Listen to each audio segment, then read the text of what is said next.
Je le disais en introduction. So as I was saying, some African states try to cover as many population, as many people as possible. This is the case in Senegal, in Mali as well, where there is a long tradition of mutual health insurance. However, the global subscription rate remains very low. There are only 3 to 4% of people that subscribe. Could you start by maybe explaining, according to you, why is the rate still so low? Who'd like to answer this question? Well, maybe I'm going to... Maybe Mr. Sissouma?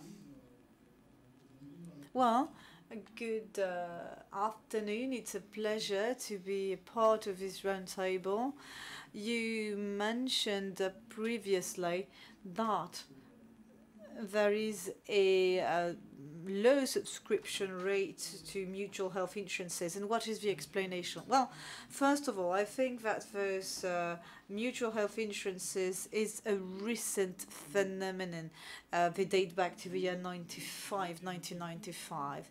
And it was under the impetus of development partners. So I think that it's really the responsibility of the states that failed to be leaders when it came to the development of those health insurances. And you know that those insurances address communities that have little capacity to subscribe, and the health benefits that are provided are of low quality. This is, I think, what explains why so little subscribe. So lack of leadership by the state, low quality of care, and the low capacity to subscribe by the people. Well, thank you for this answer, Mr. Sissouma. Now, can we say today that there is the right information to the population? So do people know what they could benefit from if they subscribed to a mutual health insurance? What is the level of information? Well, first of all, I would like to thank the foundation, the Pierre Fabre Foundation, for giving me the opportunity to come here and share my experience on innovative approach that we have, a community-based insurance that we're experimenting in Senegal since 2013. And I'd like to come back to your first question. Why is the subscription rate so low? Well, I think that those insurances, be they in Africa or elsewhere in the world, reach their limits. They're all faced with structural limits. Those are insurance companies at a low scale, most of the time managed by volunteers.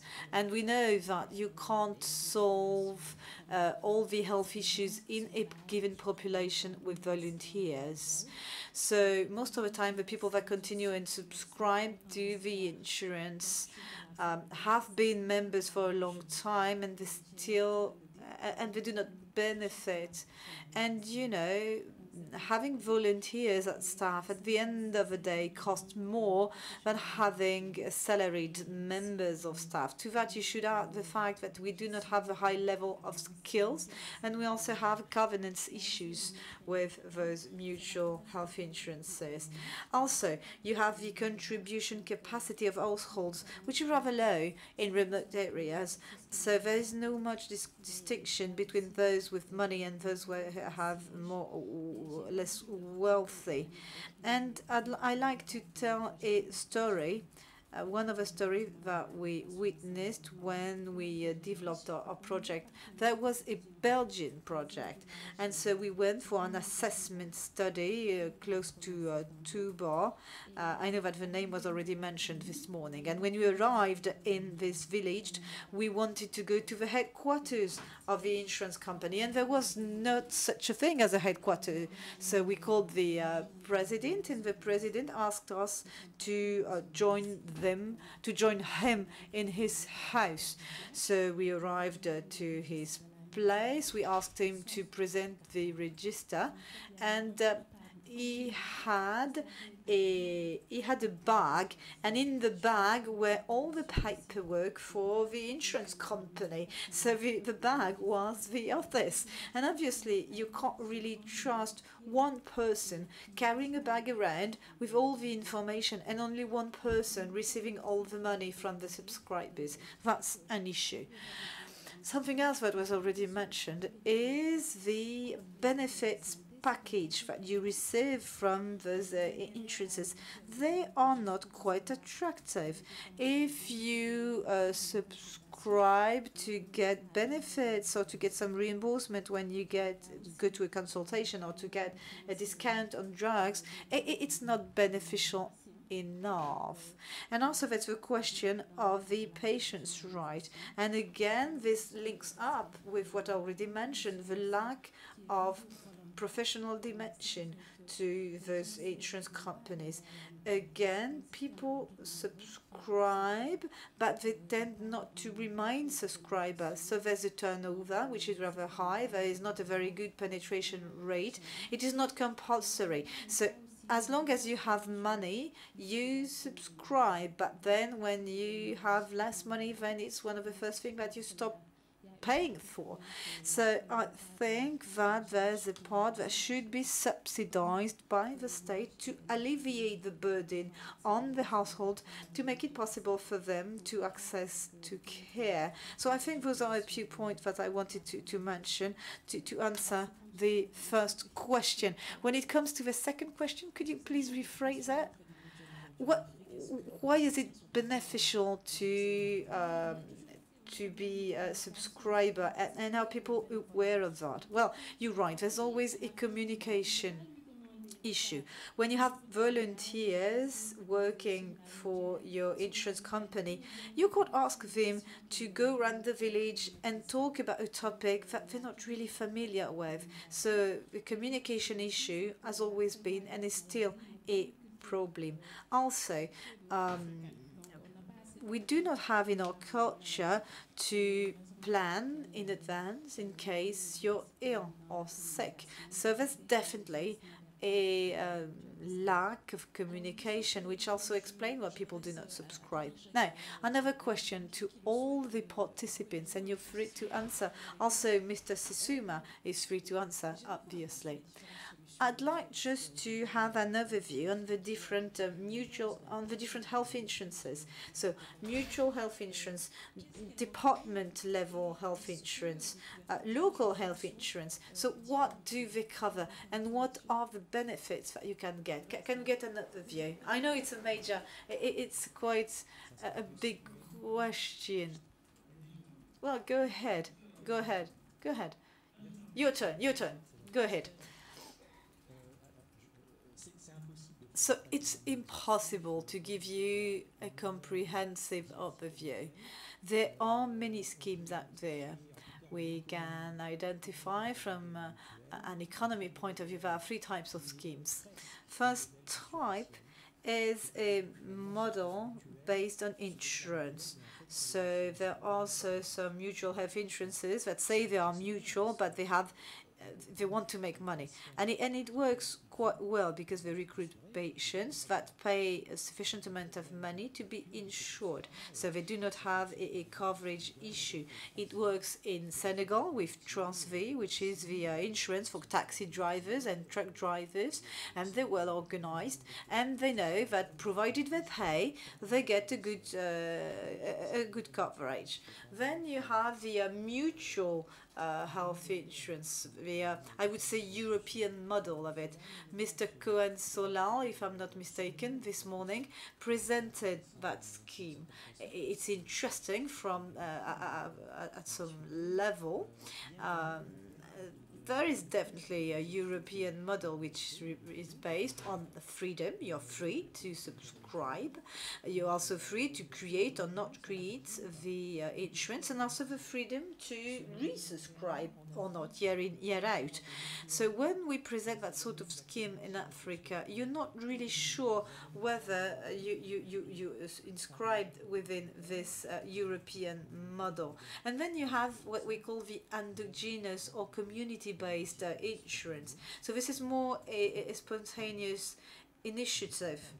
So I know I'm not going to answer your question directly, but we would need to go into the details of the 3 different types of schemes. It's really heterogeneous because we tend to talk about the mutual insurance system, but again, there is not one single mutual insurance scheme. There are many.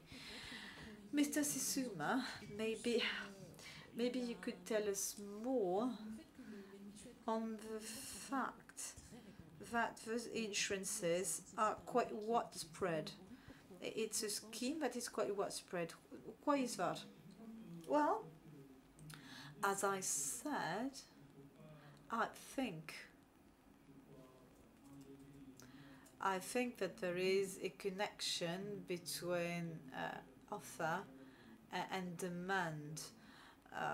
I think that this scheme certainly was born with the Bamako initiative, when the states became less committed, and we created a system through which the management of this of the benefits is delegated to third parties.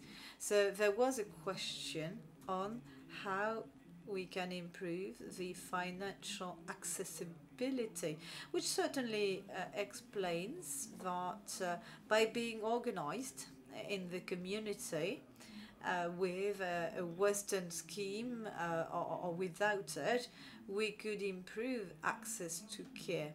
Now, from the first experiments, there was a need. Once people access first level of care, what happened if they referred to a higher level, where we created intermutuality to try and have a second level of risk mutualization and potentially a third level of mutualization up to the national level. So the fundamental question we're trying to address now is to try and go towards universal health coverage, and this universal health coverage would be an extension of the existing coverage, and to do that we need a national offer. The structures that we want to create, I think there will be a single model which will make it possible for one given citizen to access to care, and that would be the mutual scheme in the entire pyramid. And we have many challenges because we have a number of pilot experiments here and there, but again, we need the state to be a leader in that respect, to play a leadership role. And so when the states envisage to go for such a scheme, they need to support that with all the necessary measures so that the entire population can benefit from that right through those health schemes. Thank you, Mr. Sissouma. I realized that you said that you were talking from Dakar, but actually you're in Bamako, in Mali. Apologies for that, says the speaker. Now, you mentioned something very important, the fact that the state and the international bodies are pushing in favor of having multiple insurances, and by having many of them is certainly the best way to have a more widespread universal coverage. Where do you think this comes from? Where are they coming from with that idea?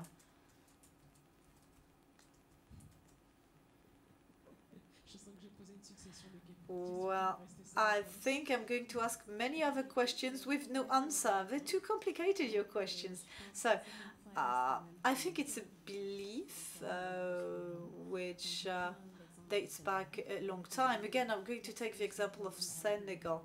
Access to care has been a priority of the state since independence. So there were many strategies and measures that were implemented. And more recently, in 2013, the state implemented an agency for universal health coverage, and they drafted a strategic plan.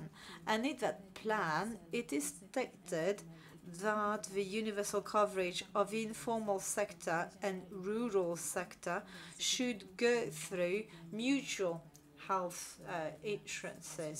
So there is a will by the state to support this community-based approach or this mutual health insurance approach. Now, saying that when you have more health insurance companies helps in getting universal health coverage, I don't agree. I don't think that you should have health insurance companies everywhere. We are experimenting many things. There is a strategy in Senegal where we try to centralize UHC, but there's also the department-based UHC. And in the CAM, the state decided to pilot this experiment in 40 departments out of 46. And the strategy builds on creating one health insurance per department. So there would be by commune or by village. So there would be one by commune and one by department. So today we have created all the insurance companies in the communes. So you know that Senegal is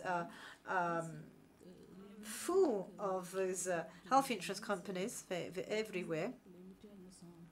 But those health insurance companies, unfortunately, are not up and running.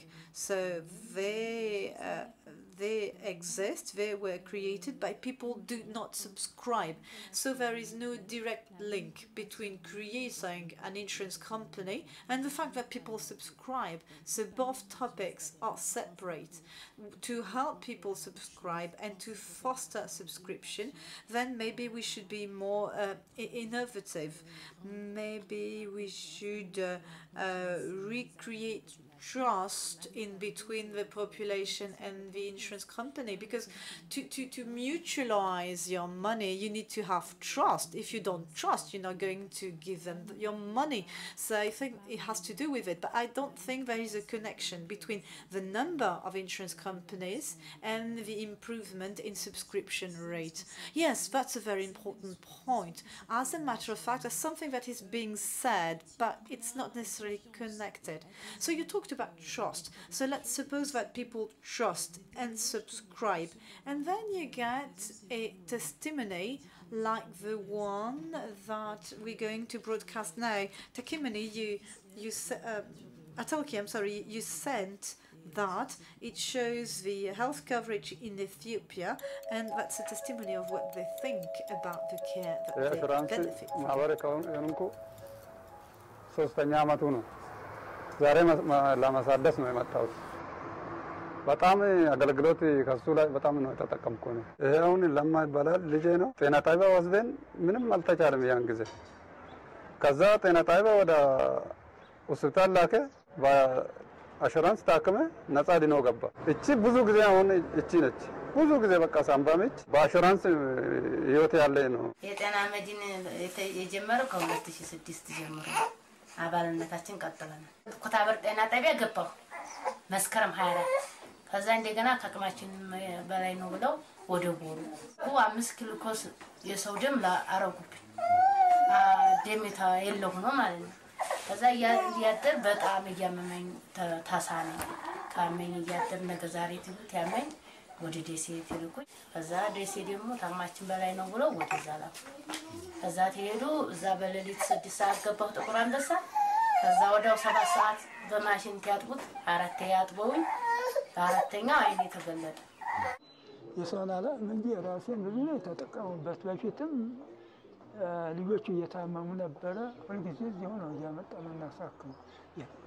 የተቋቋመ ወደ ሌላ መሄጃ ላክ እንዴ የኮና ነገር ነው። አሁን እኮ ምን መሰላ ለመንግስትም ከሚታከመው የማይታከመው ይበልጣል ወይንም ደግሞ ሊበልጥ ይችላል። እኛም ደግሞ ክረምታው ሲደርስ ገንዘብ ተኪሳችን ሲጠፋ እዚህ ነው የምንታከመው። ብዙ እኮ ጠቃሚ ነገር አለ። ለመንግስት እርዳታ ቢሆን የተለየ ነገር አይደለም፣ ለእኛም እርዳታ ነው። ሁሉም ጥሩ ነው። ይህንን ያወጣ ሰው በጣም አዋቂ ነው። የኔ ልጅ አሁን አንድ ድሃ እኮ ክረምት ይሞታል፣ ተቤት የለውም። እኔ አሁን መስከረም ወደ 4 ጊዜ ነው እንደታከምኩት። ምንም አልከፋም። ተነስቼ ደስ እያለኝ ቤት የገባሁ። በእናንተ ጊዜ እንግዲህ በፍየል ጊዜ ሞኝ እንዳትሆን ማለት በተማረ ጊዜ ሞኝ አትሆን። የተማረ ጊዜ ነው፣ የብልጥ ጊዜ ነው ዛሬ ጊዜውና እናንተም ተተኪ ክፍል ያድርጋችሁ። ለእኛም ተጠመንበታለን። And I'd like to remind those who are listening that you are the director of the Ethiopian Health Insurance Agency. First and foremost, perhaps a reaction to this extract of the video you sent that we just saw. This is a good abstract of the total history of CBHI that's going in Ethiopia. Actually, in Ethiopia, the health insurance system is a newly started. Ethiopia is a big country with more than near to 1,000 counties or districts. We call them districts. We started in 13 for a pilot purpose in 2005. Then by now, we started the pilot for about 4 years without evaluating, without concluding, without designing how we could scale it up. The neighboring districts started by organizing themselves the CBHI scheme. Really? They forced their administrators to establish this scheme. So by now, it is more than 50% of the Ethiopian counties, districts are member of the community-based health insurance. Last year, it's voluntary, so that we have to renew it annually. We have to mobilize annually. Last year, we had 3.5 million households who became a community-based health insurance. That is, why is that very, very increasing rapidly? Community trusts the local governments. This is the secret. If the community didn't trust the local government, if there is no trust between the community and the government, the amount of money that you collect might be, they think, might be abused for other purpose. Naturally, 90% or 85% of the population are farmers. You know, farmers in Ethiopia, they are very suspicious until they trust things, so that we had developed trust. We showed them in a small scale how important it is. The second thing that we did was, from the community members, from each village, sub-kabele, we nominated 3 people and we established General Assembly. So every year, the General Assembly from one county, there are on average 20 kabeles or villages. So the 60 people from the 23, is that 60 or 90? 60. So the 60 comes together as a General Assembly and listens a report of how many money was collected, how many people were treated, how much money was invested or paid, and what is the remaining amount of money. So this was the history. We take people to the pilot areas. We give them a lesson. They explain, share, and scale up. So last year was the very, very highest peak achievement, reaching 1 billion Ethiopian birr that was collected, and the highest from 2015, it was 2.4 million people, came to 3.5. Now, the lesson we learned here is, there are some weaknesses in the design. It's voluntary. There are a lot of 500 schemes, very difficult to manage. A lot of problems. We lack strategic purchasing. But as far as there is trust between community and government, the community-based health insurance is very successful. And its sustainability, depends. Even though even though the community-based health insurance is voluntary in Ethiopia, I know I very understand for the future we are going to make it a little bit compulsory. But for now, it's 100% voluntary. 100% voluntary. With this, we have achieved from 1.2 million to 2.4 million and now 3.5 million. So the secret was the trust. So even though it is not possible to make health insurance sustainable without making it a bit compulsory, the trust between the government and the community and the community ownership of the scheme are very important points for the success of implementation. This is extremely interesting. Thanks a lot. Je vais me tourner à nouveau vers vous, Monsieur Sissouma. Mr. Sissouma, I'm going to talk to you again, and I would like you to mention the mutual system in Mali. I'd like to hear more about that. Well, thank you. So the mutual insurance scheme in Mali started to be structured in 1998. We created the technical union. So this technical union was the umbrella structure of all the other insurance companies that already existed. And we had the will, the strong will, to provide health insurance to the people. Because as I said, through the Bamako initiative, the state has decided to have more private body. So in 1998, in April, we created this technical unit to foster the development of health insurance companies. And we had two approaches. First of all, we wanted to bring together all the insurance company around the same product that would be available in the entire country. Because I think that one of the limits of the insurance companies today is the fact that this offer is very different from one part of the country to the next. So we developed a management platform, and also we approached the community to support them and develop customized or a la carte mutual health insurance. So each district can have a different package, because from one part of the country to the next, the subscription abilities is not the same. And also we wondered, after 10 years, how come the penetration rate is not as high as we thought. And so we had three conclusions. First of all, the fact that there were too many offers. Two, lack of national strategy for development. And third, the capacity to subscribe by the household.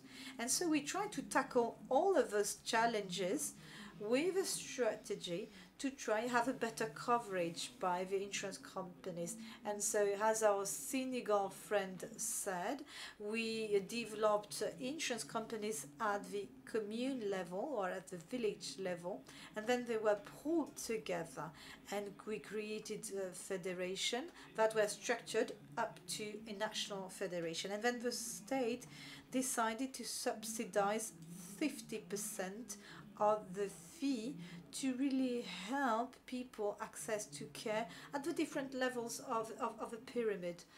And so with the help of the French Development Agency, we are piloting an approach to try and have universal health coverage, which hopefully will be a reality in 2018. So it all started in 1998, and then we tried to address the needs and concerns of the population. We tried to do that progressively, because I think we need to have a global approach. So the state subsidizes agricultural material. The state subsidizes many other things. So why would the state not subsidize subscription to health insurance? Because we would boost the number of subscribers, because we know that the population that we are addressing belong to the rural world. So this is our strategy, and we are testing out different schemes, and we try to learn lessons in order to develop CHU. Yeah, so you said that there should be a subsidy. Don't you think that that would be an option for the states to transfer their responsibility towards the health insurance companies? Well, I tend to say that when we will get more subscribers tomorrow, this will have an impact on the type of governance for the health insurance companies. And I think that the mutual health insurance should get prepared to be more organized and have better governance, because the government won't have the time nor the resources to check that the money is well spent. So there is public responsibility, and so if the state decides to use those health insurance companies to reach universal coverage, then they will have to be involved maybe in management and administrative matters. From your point of view, what are the advantages and what remains to be done in Mali when it comes to this? Well, I think that in Mali we are quite fortunate at the level of a sub-region. We have a model of platform through which you can transfer your insurance contract from one region to the next, because I think that was one of the limitations, is that if you subscribe to an insurance contract in a village and then you move places, then the coverage stops in the next village. So we have a platform through which you can transfer the coverage if you move, and so you do not lose your money. And as our Senegal colleague said, it goes with having a more professional approach, and definitely we won't get to the level of success we're targeting with volunteers. We need people to become more skilled and professional, and that's definitely the approach we'll be going for. What would be your reaction, Bruno Boidin, to what was said? Hello? That's extremely interesting to have a feedback from 3 different countries. From my information, those countries are considered as, well, at least half success or full success. So if we were to summarize, I think that the mutual health insurance should provide quality care. And I know we said that already, but I think it's worth reiterating. The mutual model, when it started, had to do with transferring responsibility to the people. So saying that you have to pay for your health and get organized, but not all people can do that. So the fact that the state improves the quality of care and improves the balance on the entire territory, I think it's already a good point. And we see that in the countries where they reach success, there is an improvement of the quality of care. Then the fees need to be adapted. There's a problem of flat fee. Obviously, you can't have everybody pay the same amount. And Valerie underlined how they were successful in creating exemption schemes. And this works provided you have enough benefits. If you get free of charge a subscription or an exemption, but you don't care any care, then there's no use, right? So this has to do with the quality and availability of care. There's also the responsibility of states. In Africa, you certainly know that in the 80s there were these structural adjustment plans through which the states were slowly reduced in their abilities. And the World Bank, for instance, just finally recognized that the states had to be responsible for their health policy. And so the state has to be responsible for that. From the experiences that were shown, and also what we read in literature, it seems that we concur, but there are still challenges out there, because what we've realized in the last years, Mr. Cohen-Solan, before lunch, said that the insurance companies, we may wonder whether they're the right tool to get universal health coverage. I'm sure that there are many mutual health companies that work well, but also know that there are many that don't function. So it'd be interesting to monitor the turnover of subscribers and to know whether some are successful while others are not. And then you need to ask the question of transition. I don't think, but maybe I'm wrong, but I don't think that if you have a more widespread mutual health insurance scheme, I don't think it's the right way to get to universal health coverage. Because when you go through the mutual scheme, you have a compartmentalized approach to benefits. You have many initiatives, and if those initiatives are not pulled together, then you do not get universal coverage. So it's good to have those health insurances, but then you need to be universal. So this is something that is covered in research at the moment. Experts tend to say that mutual health insurance companies are good to begin with, but then they need to be replaced by something else, because if you want, that it would cost too much. The cost would be tremendous if we were to reach universal coverage through those insurance companies. And if you look at the system in France, the private health insurances are supporting the state health insurance scheme, so, and not the contrary. So I think this is an avenue for thought.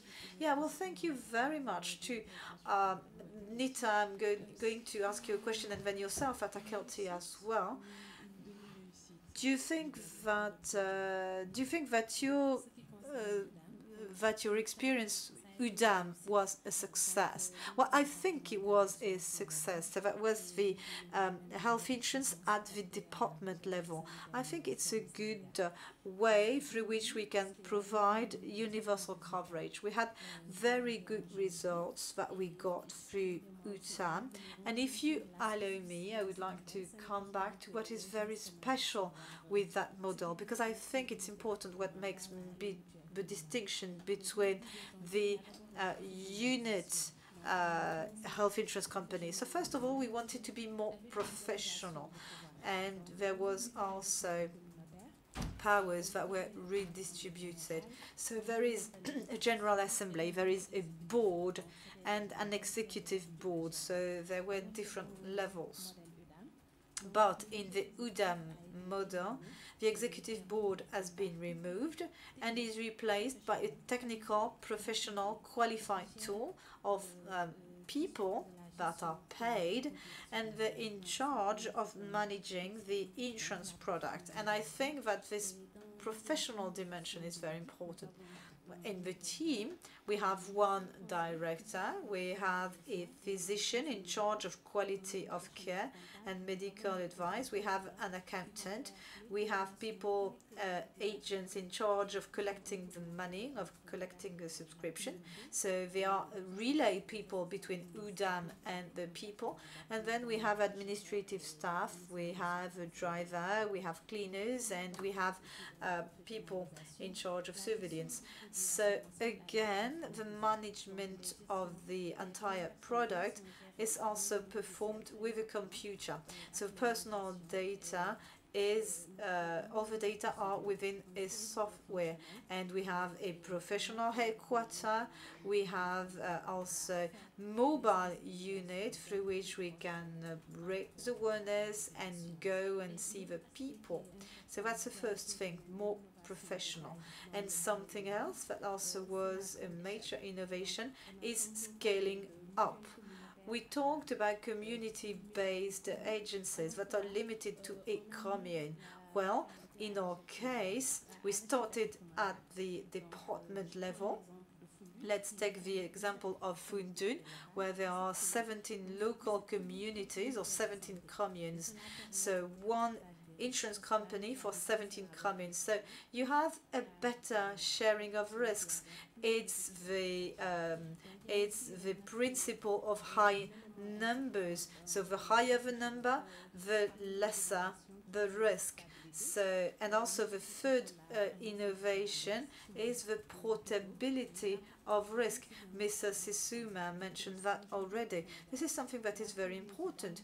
Today in Senegal, only UDAM made it possible to, when you're a member of UDAM, if you have your subscription card, it is possible for you to get care, to get health insurance in the 17 communes of the department. So you do not have to ride or walk to the end of the department. So you have a single code, and it does help in the management of the benefits that are paid. So we have also the innovations like the control of the quality of care.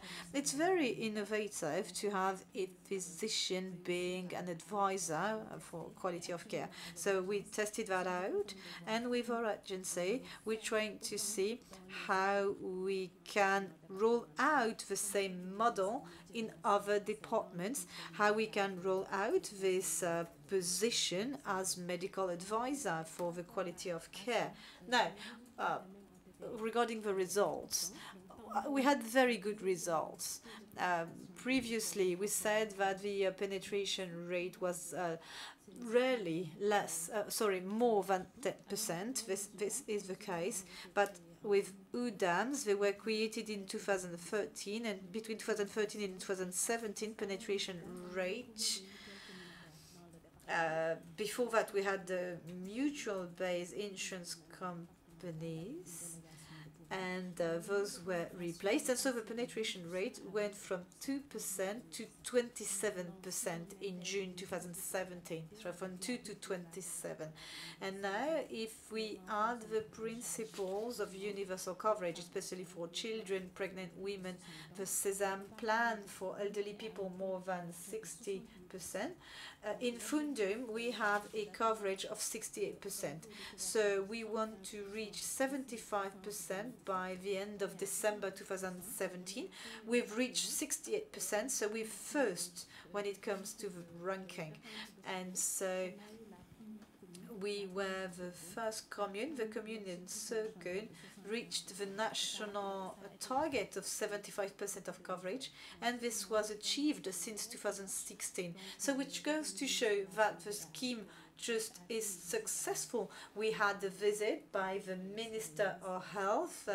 They came to Luda, other people came, and the utilization rate, as Valerie said, is rarely higher than 50%, while in Africa at large, while in UDAM we have a lot higher rate, which means that each family or each beneficiary use the services at least once to twice a year, and this is a rate which is in line with our objectives. At the regional level, we launched a capitalization process, but because we had to learn how to scale up, how to go from a local level company to a bigger company, and we tried to compare the results of UDAM with the other mutual health insurance companies.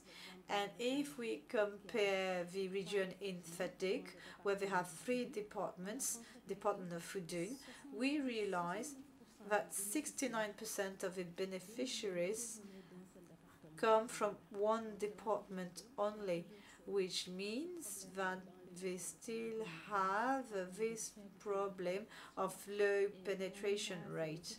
But all in all, I think we provide the right solution towards universal health coverage, and we demonstrate that it can be a reality in our departments. Thank you very much for that.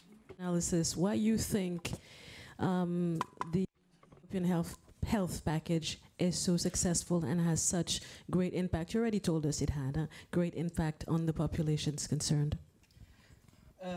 Yeah, generally, to speak with the health insurance in Ethiopia is very new, so it will be early to conclude that we are very successful. And I believe that the health insurance system in developing countries, low resource countries, being new is a challenge by itself. The other thing that we were holding for long period of time is health problem is not predictable everywhere. That's why people may save for school, but not for health. People may save for drink, for celebration, for marriage. For in Ethiopia there is a lot of celebrations after death, but they are not used to save for health because nobody predicts what will happen tomorrow about his health. So that was the problem. So I consider all the healthcare finance. Just a moment. Is everybody hearing you correctly? No, I think you okay. Perhaps take the other one and hold it closer to your mouth, please, so we can hear you properly. Let me see. Yeah. Is it on? Ah, yes. You're having a little interference with your headphones. Okay. Sorry, I was not hearing that. So it's fine. Thank you. This was the problem. The background problems that we came from. Now it's this is a way to universal health coverage. This is a new initiative of healthcare financing strategy. So I am speaking on what we have achieved so far. From year to year, we are improving in enrollment rate. We are improving in coverage of geographical coverage. We put 3 very sensitive indicators of success. For example, the first thing was renewal rate. Every year, because it's voluntary, the contract is for 1 year, so every year we have to mobilize again. We have to renew the agreement with the community. So. Sorry, you heard that, right? Yeah. Excuse me, please go on. So is it every year? Every year we have to have an agreement, a mobilization with the community, agreement, contract with health sectors. So the renewal rate, a person who was a member last year and being able to be a member again now, depends on how you offer him the service in the private, in the health sector side, and the knowledge and understanding of the person that he is supporting his colleagues, he is supporting his families, he is supporting his villagers, are very important. In few counties, districts, dropout rate, the dropout rate was about 40%. In another, it was 10%. We studied both areas. The area with 10% dropout rate taught their community that the purpose of this community-based health insurance is to support to the ill people who need service. It's not for yourself to get treated now and then as you want, as you like. So if the prevention activity, you should prevent your health. Then if you are sick, you have to go and treat as far as Ethiopia can afford. If you are not sick, believe that you are supporting other ill people. Those people thought like this. In other districts, they thought, if you pay for this community-based health insurance, you will be treated as far as you can, as far as you want. So If the person didn't get sick and get service, he has no reason to renew. So this one, the ability to sustain depends on the renewal rate, on how we are teaching our community and how we are offering a service.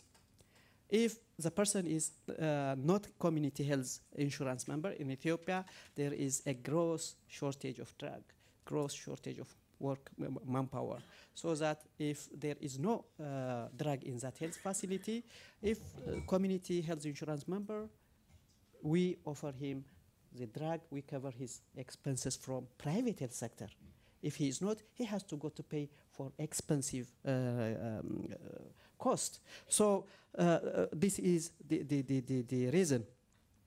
The other thing that we say a success is we have learned a lot for the pastoralist areas. For other areas, urban areas, we have a lot of urban areas. We have a lot of pastoralist areas, so that we have learned a lot. Then we started how we learned, we compiled experiences, and we are piloting in the urban areas and pastoralist areas. But the other thing that we get very important one is the women empowerment side of the health insurance. Utilization rate increase is 61%. Health facility are getting money, so they are improving the quality of service. This is in Ethiopia the most important thing that we found was most women are economically dependent on their husband. If husband is not around at home, sick children and women have to wait for their husband economically or even permission. So many women are talking that this community health insurance has allowed them to go to visit health facility anytime, be their husband is there or not, be economically or permission-wise. No, that's an important point. That is very important point. So a problem exists. The problem is we don't have a trust like they have in their local government. They don't have a trust in their federal level or regional level government. So that we were getting trouble in establishing a pool. One pool, and compulsory system is very mandatory for sustainability health insurance. So we are working on that, and we are sending a group of people to other areas. Yeah. Vous dites que vous n'entendez pas au fond, c'est ça? Close to you, to your mouth as possible. Yeah. Already I said it. That was what I want to say. Okay, thank you very much. Thank you for your input. Un dernier mot, et puis on va arriver. Okay, so one last word, and then we're going to try to finalize this roundtable. So maybe two things that actually struck me in what we said, because I worked a lot on all of this. Abreha, who's from Ghana, who started doctorate with me, and I'm talking under the control of Chris, who knows Ghana just like I do, discovered recent works on Ghana that actually said that Ghana was not such a huge success. I mean, we need to actually check on that, but Ghanaian researchers are actually discovering that the membership rate is lower than expected, that people are not renewing, that the offer is not quality. The poor actually don't see why they should actually do this. So basically, we need to wait for a few years.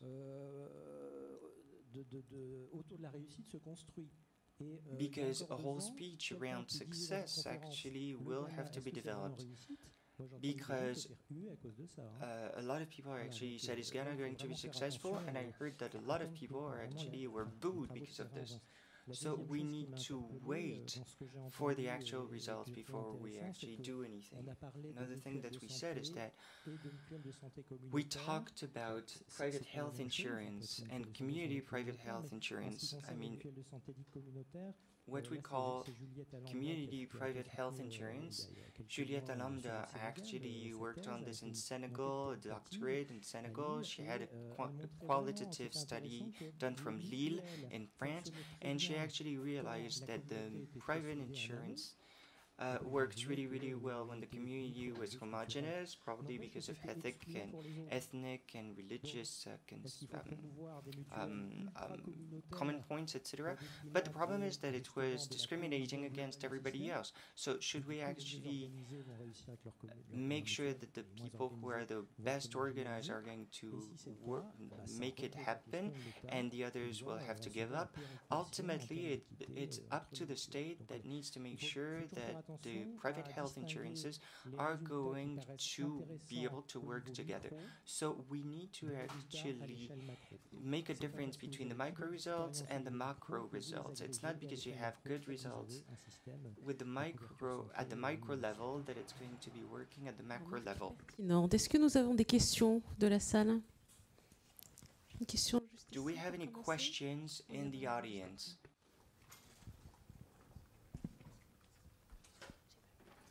Ici. Ici au tout premier rang. Merci. Oui, Jean-Pierre Lamarck, donc je représente le Jean-Pierre Lamarck. I'm responsible for the French Ministry of Health. We have quite a bit of experience in private health insurance, but we don't have many conclusions. So let me ask questions in order to get explanations. Earlier today, Mr. Caswell actually said that private health insurances were created in Europe by people around a common project. In the various projects that you mentioned, it's basically the government creating private health insurance. This is a top-down process. Isn't it a failure of the current system in a way? The gentleman from Mali also explained that after Bamako, we said we need to find solutions, and one of the solutions would be to create private health insurances, not only to take part in the financing, but also, as you'll remember, in order to improve the quality of care. We didn't know how the communities could actually be a vector of quality, and I believe that it was a huge failure. And that's the question that I would ask to the gentleman from Ethiopia, because with 3.5 million subscribers, can you have an impact on the quality of care? I won't ask the question to the gentleman from Senegal. I know the answer. The impact on the quality of care was not huge. Now, this is all pretty new. I believe that it was in the year 2000 that we wanted to create something in Côte d'Ivoire for universal health coverage. But basically, the private health insurances would come as a complement. And Bruno, as you said, currently we have a system where everything relies on the private health insurances. Some people are saying that the free part is going to be transferred to the private health insurance. So, with approximately a subscription of 10 euros per family per year, I don't know how that's actually going to be possible. So the question that was asked earlier, with the private health insurance is not corresponding to what the government actually can offer, is it a beginning of an answer? So we had 4 questions in just one.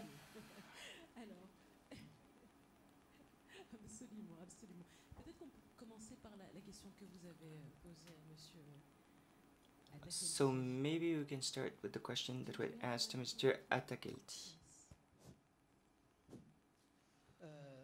Thank you. As I said, 3.5 million households out of 20 million households is almost 15–16% of the total population. So it doesn't impact the total quality of health at once. We have remaining almost 85 million or 85%, 15 million households which are not covered by this and which are not contributing to the health insurance. Anyways, in Ethiopia, the health insurance contribution are from three basic things. The first thing is contribution from each household. The second thing is the subsidy from the government, and there are indigents who are covered by the government. And the structure, the structure that runs the health insurance system in Ethiopia is totally under government structure. We don't use the money that the government, the community contributed for this purpose. But if you see in the selected pilot areas that 100% enrolled in CBHI, there are quality for me is a process of three. In quality, it needs a process. It needs an input, and it needs at outcome level improvement. So at input level, the basic problem for quality improvement is resource. So those districts who have enrolled their population 100% are starting availing drugs more than those who are not enrolling. They are availing financial sources more than those who have no CBHI in their area, and they are training their people, and they are incentivizing their workers. So as a start, we can compare both the CBHI areas and those areas with no health insurance system, but it doesn't impact the whole quality improvement at this time. Thank you very much. Et peut-être qu'on pourrait se tourner vers M. Sissouma pour répondre à la première question qui... Alors, je vais vraiment synthétiser. J'espère que j'aurai bien le fond de votre pensée. Okay, so now we can go back to the very first question, and I hope that I can understand exactly what you said. Is the fact that everything is pushed by the government, can that explain the failure? For Mali, my answer would be no. Because I believe that the creation of a structure like the technical union is a proof of the willingness of the government to not be felt as a decision maker when it comes to the creation of private health companies. A lot of work was actually done by French cooperation, and it's important to actually be the actor of your own development. So I believe that based on that, and with a clear willingness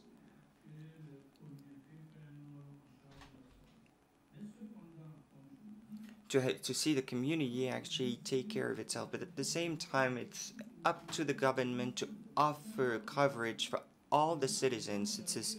It's a constitutional right, but at the same time, there are factors that have to be done.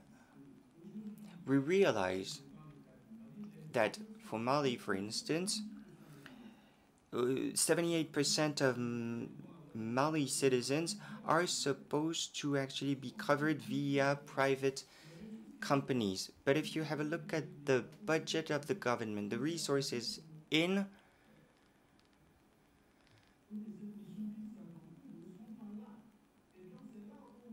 the resources allocated to this for something to happen are not available. And so it's all very nice to actually get organized, create private insurance companies, but all the work in order for the trust to be established and for everything to happen is, as far as I'm concerned, the responsibility of the government. And unfortunately, right now, it is not something that is understood and implemented. And so based on that, I believe that the stakeholders have an important role to play, because the resources are not sufficient for compared to the ambitions. Once at the National Assembly, I actually asked a representative the following: we need way too many Mali citizens in order to cover a certain number of people. So ultimately, there are electoral promises that are made, but they do not come with the required means in order to produce some results. Thank you very much. Your last question regarding the fact that the government is not being involved as it should be was more a statement as a question, correct? It was a suggestion, maybe.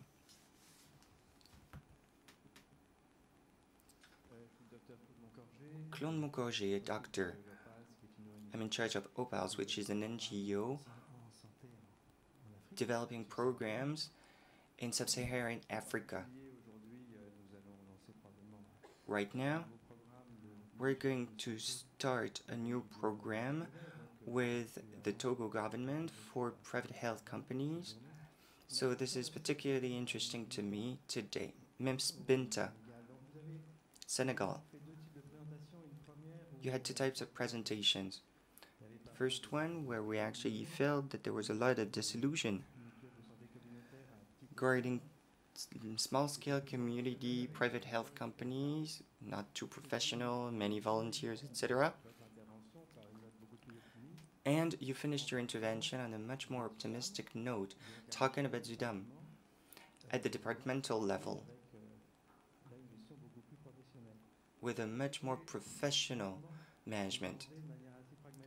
So, from a very pragmatic way, when you're talking about UDAM, well, first of all, what kind of population are we talking about in terms of numbers?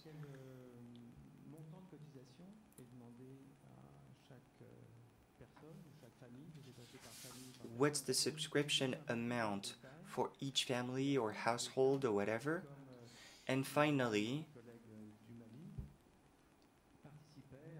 did the government, as one of our colleagues from Mali actually say, participate, in Mali we heard 50%, to the subscription? Thank you for this question. Miss will give you the floor to answer. So thank you very much. Regarding the size of UDAM, it is a private company at the departmental level. For instance, a department with 76,000 inhabitants.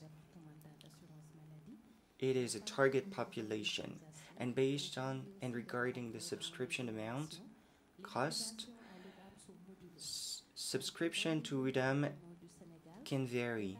In other departments of Senegal, the government actually said that it should be 3,500 per person per year. So each beneficiary must pay 3,500. And there's a subsidy that the government actually gives in order to complement this, which is approximately 7,000. So 3,500 paid by the beneficiary and 7,000 by the government. For UDAM, we were actually supported by the Belgian cooperation through a project called PowerDesk,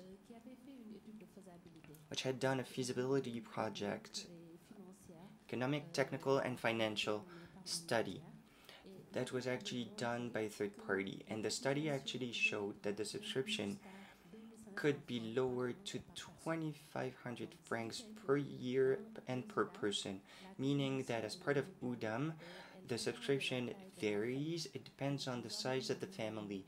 So we have a ceiling and we have a threshold. So in order to be a subscriber to UDAM, you need a minimum of 5 people per family. So coming back to what was said earlier, this is to avoid adverse selection, meaning that the people with the most disease level would actually be covered by the private company. So basically it all depends on the family, and the subscription can vary. Different types of subscription. You can take the yearly subscription. It's 2,500 per person and per year. Some people actually have seasonal income also, so they can get the half-yearly subscription. So that's 1,500 per person and per year. And the head of the household can actually choose the quarterly subscription, 900 per person and per year every 3 months. So it's a little bit different compared to the rest of the country. The subscription rate is actually different. Now, there's a project to finance the subscription. when you invest 2,500 in the private company, the PowerDes project actually contributed also and complemented it up to 4,500. And this is the kind of thing that we actually got every 3 months. Now the project is over, the government has to take over, and we started doing this. The government is now going to subsidize up to 3,500 instead of 4,500. So we lost 1,000, but that's been included in the feasibility project, study rather, because it had considered the financing of UDAM for 3 years. So everything that had to do with operations could actually be taken care of by the project for 3 years, meaning that the Mutuelle, the private company, managed to save some money in order to try to remain sustainable at the end of the project. So, like I said, we no longer have the 1,000 francs, but that was included in the feasibility project, and that was sustainable. I believe that I somewhat answered your question. Now the government actually subsidizes the subscriptions up to 3,500 francs, as in the rest of the country. Thank you, Bineta.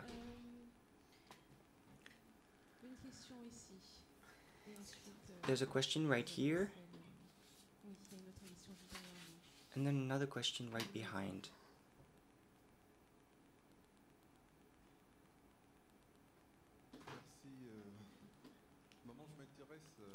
Thank you. I'm interested in the contribution rate in the private health companies, as our colleague from Senegal actually said that. So 3,500 of contribution, but 7,000 on average per person per year. What's the end cost for the people subject to this insurance? Because as I said, in Gabon, our poorest actually get IRM in French. That's the minimum income given by the government. So ultimately, what do they get from this? How much they have to pay, etc. Thank you for your question. So regarding the package that they're getting, it is something that they're getting up to the hospital, including transfers and pharmacies. Like I said, the project was a project in order to have an impact on offer and demand of care, and it had an impact on several things, including a subsidized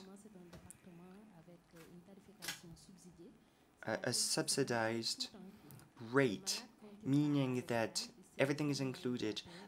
When the patient goes to the hospital, they know exactly how much they have to pay. And that made it possible to actually improve the quality of care and regulate it. And based on that,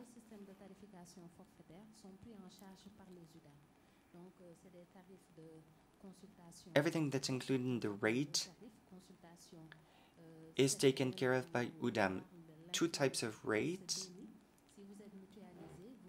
And if you have a private health company, you pay 500, UDAM pays up to 1,500, and for deliveries, you can pay, the private health company can pay up to 4,000, and out of pocket it's 1,000.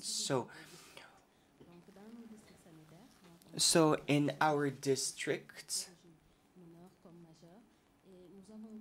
we also can handle chronic diseases.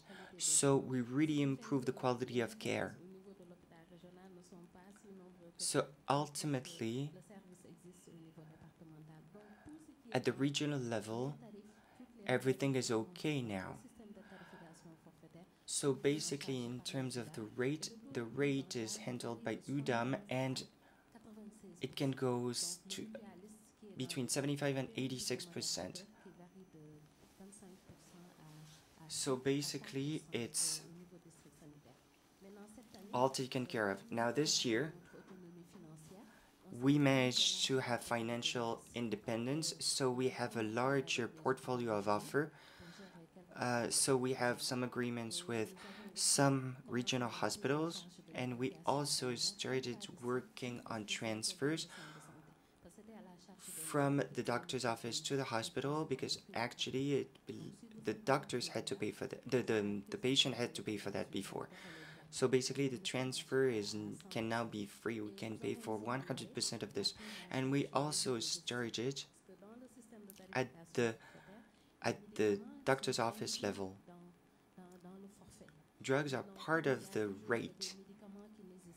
Now, some drugs are sometimes not available. So this year we decided to work on a list with a doctor of UDAM in order to see which molecules were not available, and they're now available up and they're paid for up to 50%. So if you have a prescription, take it to the pharmacy. UDAM pays for 50% and the patient actually pays for the rest, except for the poorest people. So Senegal has a program to take care of the poorest people, and they are actually, and their private health is actually paid for by the government, 7,000 plus the regulatory ticket, which is approximately 2,000. Now, de vous arrêter. Ne vous inquiétez pas, de toute façon, vous serez. I'm gonna have to stop you. You're all gonna be on the same shuttle, and you can continue this conversation. And that's exactly why I'm allowing myself to actually stop you here, because we have to leave at 6:15 sharp. Mr. Godfrey, one last question, if you want to say something very quickly, please. Regardez, le micro arrive. Je vais être très court, mais it's going to be very short. Congratulations to all of you, because it's actually very tiring for all of you, and I think it was a huge success.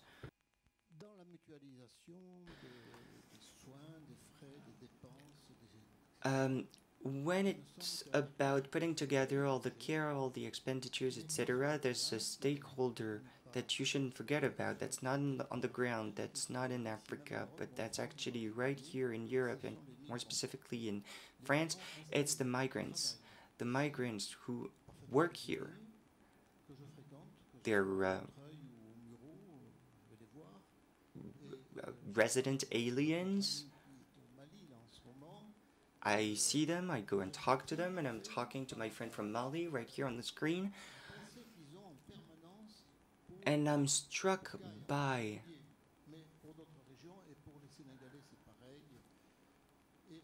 how they're still very much in touch with all of this. These men and women want one thing, is to be close to their village, to their community. There's 5,000 kilometers between them and their village, but it doesn't really matter. I was born very far away from here, and 1 century ago, a third of the population actually left to go to Paris because they were way too poor. And what did they do with the money that they actually got over there? The very first retirement homes in the Aveyron district of France, they were created by the migrants. So we shouldn't forget about them, because when I see them, they often talk to us. We need an ambulance. We need things that seem so obvious, but that are actually extremely important.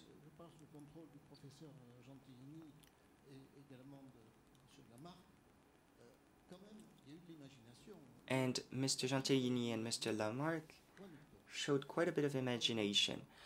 The tax on plane tickets, what has it gone? Where has it gone? What's about it? And what about fund transfers? When I see the rates of some banks that are making a lot of money on fund transfers, is there 1 cent that is ever dedicated to putting together the health costs and expenditures? That would be one way to actually help these private health insurance companies that are over there. I just wanted to highlight that. Let's not forget, as a matter of conclusion, that the fund transfers between France and Africa are way higher than the whole amount of the cooperation between France and the African continent. Thank you. I believe that we can applaud him and also the last participants to the round table do know that you're applauding yourselves, also because you were extremely resistant throughout the day.